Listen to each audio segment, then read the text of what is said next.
నమస్తే మామ, మనం ఇంకో 3 days లో మన ఇండియా కెనడాకి అయితే బయలుదేరబోతున్నాం. సో హెవీ ట్రాన్స్ఫర్మేషన్ తో కెనడా అయితే అడుగు పెడుతున్నాం అనమాట. సో హెయిర్ కట్ అంతా బీభత్సంగా బ్లాస్ట్ అయిపోతున్నాం.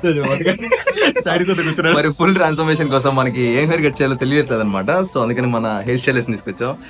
ఈరోజు మనోడు ఏం చెప్తే అదే ఏం చెప్తామో నేను కూర్చోమని నేను చేపిస్తా మొత్తం అందంగా లాగా తయారు చేసి ఇప్పుడే నేను నిన్ను కట్ చేయాల్సింది. I did a mistake. మంచి విలన్లోకి నిన్ను నమ్ముకుంటే నవ్వులు అయిపోతామో నేను. లేదు అన్న మావాడు ఏం చెప్పినాడో తెలియదు కానీ మొత్తం నీ చేతుల్లోనే ఉందన్న. జుట్టు కొంచెం పెరిగింది, అమ్మ అయితే తిడుతుంది. లైట్ గా ట్రిమ్ చేయమంటే లైట్ గా ఉంచావా అన్న. అమ్మ డాడీ మురిసిపోతూ అంటారు హీరో ఫేస్.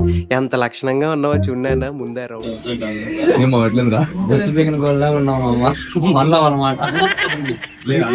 నమ్మి తీసుకొచ్చినావు. కమెంట్ సెక్షన్ లో థ్యాంక్ చేస్తా అందరికి నేర్చుకోండి. వాళ్ళకి వెరీ వెరీ సూపర్. ఎగ్జాక్ట్ ఇట్లున్నావు తరుణ్. ఈ జన్మకి చాలు, నేను పోతాను, నాకు ఇది వద్దు.